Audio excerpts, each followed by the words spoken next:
वास्तवमा आँखा पहेँलो हुनु अथवा जन्डिस हुनु भनेको यो रोगको लक्षण मात्रै हो। यो कलेजोको विभिन्न रोगहरूको कारणले हुनसक्छ। त्यही भएर जन्डिस आफैमा एउटा रोग नभइकन एउटा रोगहरूको कलेजोको रोगको लक्षण मात्रै हो। र हेपाटाइटिस बी र सी बिमारीको कारणले गर्दा यदि कलेजोमा हेपाटाइटिस भएको छ या रोग लागेको छ भने कहिलेकाहीँ जन्डिस हुन पनि सक्छ। तर कतिपय अवस्थामा जन्डिस बिना पनि मानिसलाई हेपाटाइटिस बी र सी भइरहेको अवस्था हुन्छ।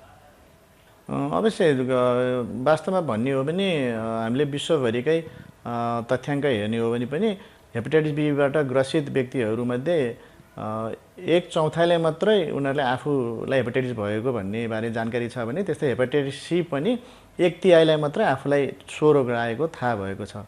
अर्थात् अधिकांश व्यक्तिहरू जो हेपाटाइटिस बी र सीबाट ग्रसित भइरहँदा पनि वास्तवमा सुरुमा कुनै लक्षण नदेखिने हुनाले उनीहरूलाई त्यो आफूलाई रोग लागेको छ भन्ने थाहा नै नपाइरहेको अवस्था छ।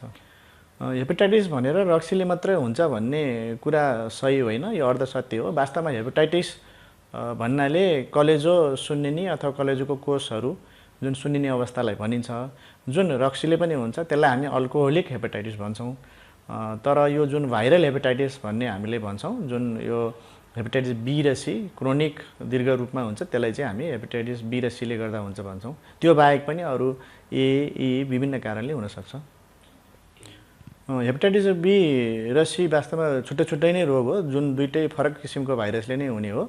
हुन त कतिपय यो सर्ने माध्यमहरू भने एउटै पनि हुनसक्छ। जस्तै हेपाटाइटिसहरू विशेषतः रगत या रगतजन्य पदार्थ, दूषित सुई अथवा आमाबाट बच्चामा सर्ने गर्दछ।